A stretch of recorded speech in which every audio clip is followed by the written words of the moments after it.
tesoros del Ñelol. Bueno, yo nací aquí en el Wallmapu, soy de acá y me crié acá en el Wallmapu. Y tuve una infancia bastante peculiar. Yo no tuve hermanos, era hijo único y vivía con mi madre y mis abuelas, unas tías abuelas. Entonces mi mundo era más bien solitario y leía mucho, mucho. Y en ese tiempo se leían diccionarios, enciclopedias, álbumes que salían coleccionables y me iba creando y armando mundos. Y ahí comenzó mi relación con el arte en realidad. Primero dibujando todo lo que veía y creando mundos imaginarios que los llevaba en concreto con los juguetes y hacía pequeñas escenografías. Mis tías abuelas se dedicaban en esos años a la costura, trabajaban en sastrerías. Entonces en mi casa había máquinas de coser y yo a muy corta edad, 6, 7 años, 8, quizás aprendí a usarlas. Entonces le fabricaba ropa también a mis juguetes, qué sé yo. Así que mi mundo, si me juntaba con compañeros de colegio o del barrio, era más bien solitario y de mucha creatividad, mucho invento. Claro que en el colegio empecé rápidamente a participar en actividades de teatro, muestras, cosas con disfraces, siempre era como ese al lado. Y pintaba y dibujaba mucho. Tenía una tía que bordaba y pintaba y yo la imitaba. Entonces mi relación primera con el arte fue a través del dibujo y la pintura. Luego empecé a crecer, me cambié de un colegio que era bastante cerrado a un liceo bastante popular. Y empecé mi relación con el mundo político también un poco y también a relacionarme con la música. Tenía unos amigos que eran mayores que yo y me regalaban discos de música, pero no música de moda de esos años, de los años fines de los 70 estoy hablando. Yo nací en 1970. Entonces, sino que música más, como más alternativa. Empecé de muy chico a escuchar mucho Pink Floyd, mucho rock alternativo. Entonces eso también me fue calando en la forma de ver las cosas. También cuando estuve en enseñanza media, también mucho con la pintura, mucho con el dibujo y también cercano al teatro. Pero ya cuando empecé a definirme en relación al teatro fue cuando entré a la universidad. Solía ir a ver obras de teatro solo, recuerdo, a algunas salas que habían un poco improvisadas y un poco clandestinas aquí en Temuco. Aquí en Temuco era muy complejo el tema del arte. Siempre lo ha sido, aún lo es. Entonces, cuando llegué a la universidad, rápidamente empecé a tomar cursos y talleres de teatro con el director que había en la UFRO, que era Néstor Bravo. Yo quería estudiar diseño, recuerdo, quería estudiar diseño teatral, pero aquí en Temuco no había, no existía la posibilidad de hacerlo. Entonces la única posibilidad era irme de Temuco y no podía, no tenía los medios ni económicos, ni tenía la forma de poder irme. Así que entré a estudiar pedagogía en educación física. Ahora, mi relación la hago con el movimiento en el teatro, y la relación de lo que estudié. Me sirvió mucho la anatomía y la biomecánica para poder entender la cosa corporal del teatro. Bueno, empecé a tomar talleres con Néstor y empezamos a armar grupos con otros compañeros de universidad y con otra gente. Y empezamos primero a hacer grupos de teatro infantil, así como de payasos para entretener cumpleaños. Y también era una forma laboral. Hacíamos fiestas para empresas de fin de año, qué sé yo. Inventábamos historias. Y rápidamente también conocí a Enrique Ayler, que trabajaba en ese tiempo en la UFRO. Y tomé electivos de cine y de fotografías con él. Ahí empecé con el tema de la fotografía también, que es algo que también me gusta y que me apasiona bastante. Con Enrique Ayler hicimos un trabajo que él escribía en ese tiempo unos panfletos pequeños que se llamaban El Candil de Intramuros y ponía una reflexión. Y nosotros los entregábamos en las distintas salas, irrumpíamos en la sala de clase en pantomima, disfrazados como mimos o haciendo pequeñas intervenciones actorales dentro de la universidad y repartíamos estos panfletos. Antes no había internet ni ningún tipo de esas cosas, entonces no se podían mandar por subir a la red, digamos. Así que esa era la forma teatral. También recuerdo que armamos una compañía de teatro con una gente con unas chicas que llegaron de Santiago, que eran bailarinas, y teníamos un grupo como de teatro-danza, inspirándonos en grupos como Pilóbulus o como Momix, cosas así que veíamos que podíamos ver a través de los canales de televisión. Cuando salí de la universidad me fui a Francia un tiempo y también seguí interviniendo y buscando en el tema artístico y siempre recordando lo que pasaba en la tierra, en mi Gualmapu, y pensando en esto de las historias y de armar historias locales, siempre con eso. Hay una anécdota que me pasó, que quería contar, que fue una vez, pues también estuve en África del Norte un tiempo, entonces me recuerdo de algo que me dejó una gran lección. Fue un día que estaba en una ciudad que se llama Hammamet, que queda en Túnez, en la costa mediterránea, y es una ciudad árabe, un pueblo musulmán. Entonces estaba en un souk, que son los mercados, donde están los mercados de artesanía y todas esas cosas, y un tipo me ofreció ver unas alfombras, un árabe grande, así.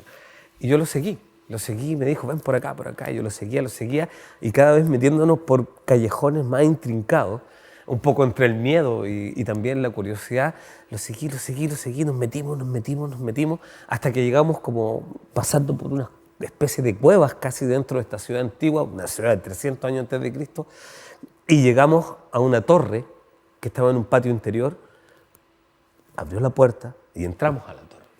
Nos subimos a la torre con una escalera caracol y en la punta de la torre tenía alfombras, miles de alfombras, colgadas, una dispuesta al lado de la otra. Y se subió con esas escaleras con ruedas gigantes, se subió hasta la punta. Yo seguía asustado, porque no sabía qué me podía pasar, no sabía dónde me había metido.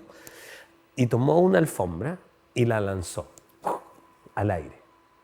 Y la alfombra giró en el aire y cayó lentamente. Y me explicó, me dijo, mientras más apretado el tejido de la alfombra, más se demora en caer. Y me dijo, ¿recuerdas la alfombra de Aladino? Ah, la que volaba. Sí, me dijo, la que volaba.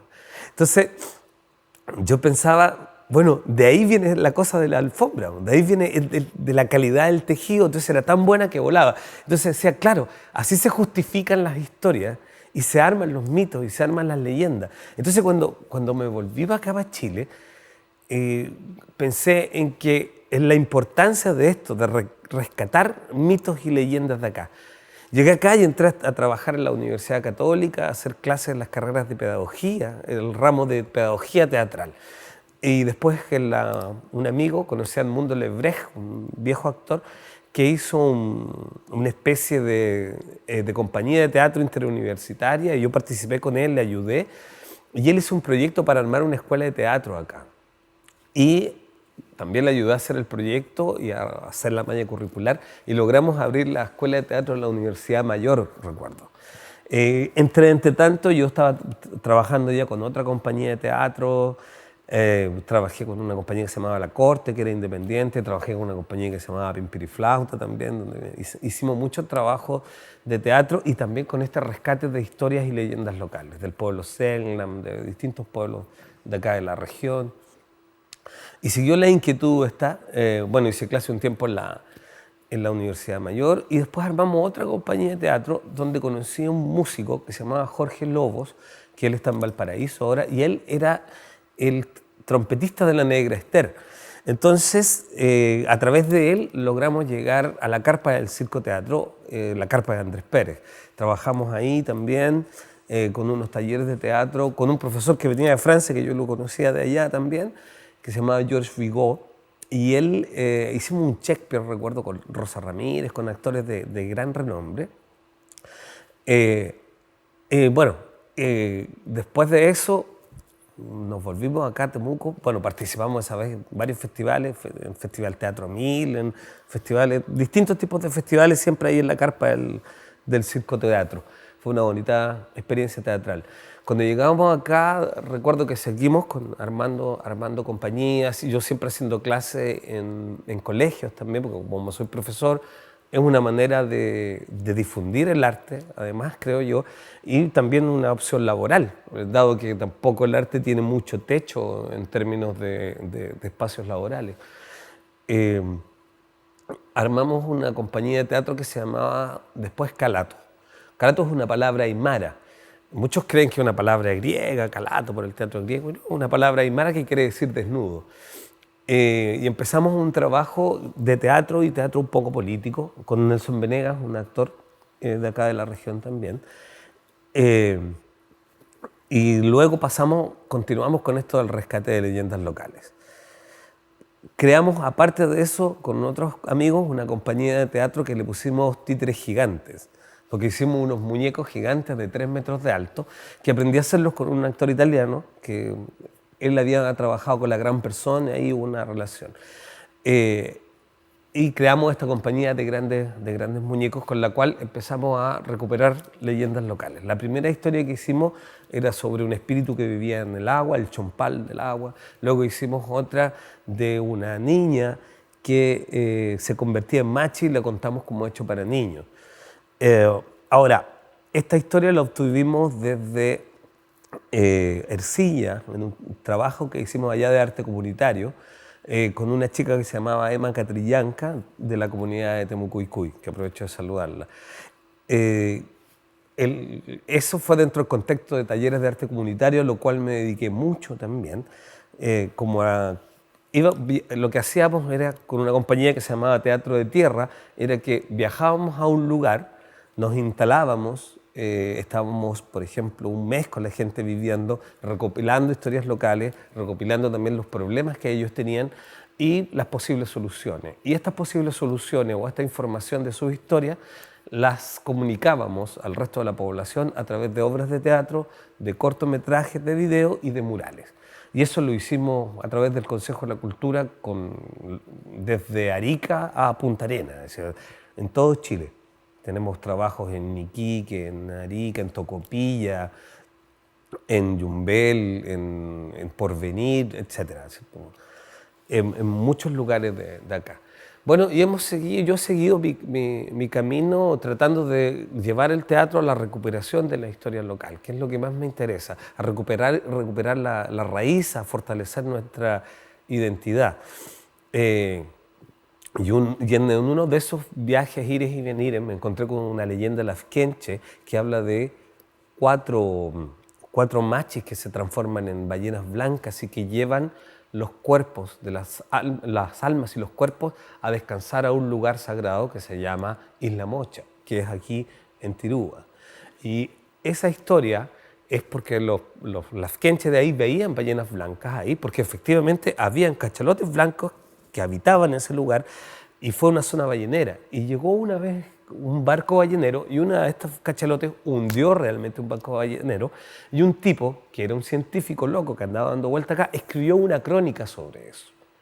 Y esa crónica la tomó después un gran escritor y la convirtió en la historia de Moby Dick, que es una historia a nivel mundial reconocida de la literatura universal y es de acá, de la Isla Mocha, de nuestro pueblo lafkenche.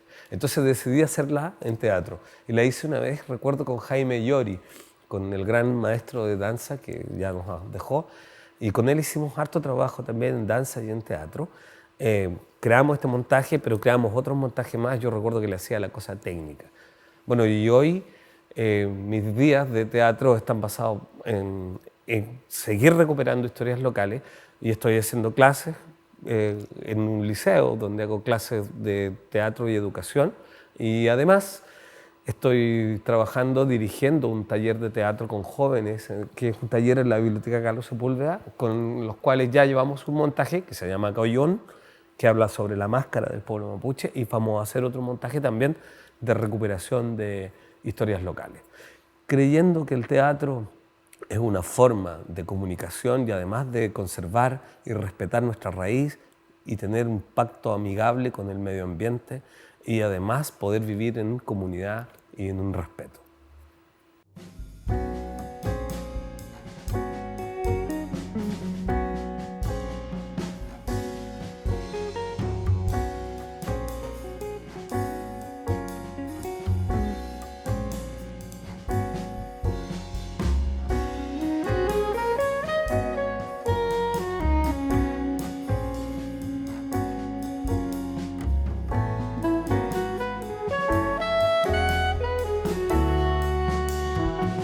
Tesoros del Ñeló.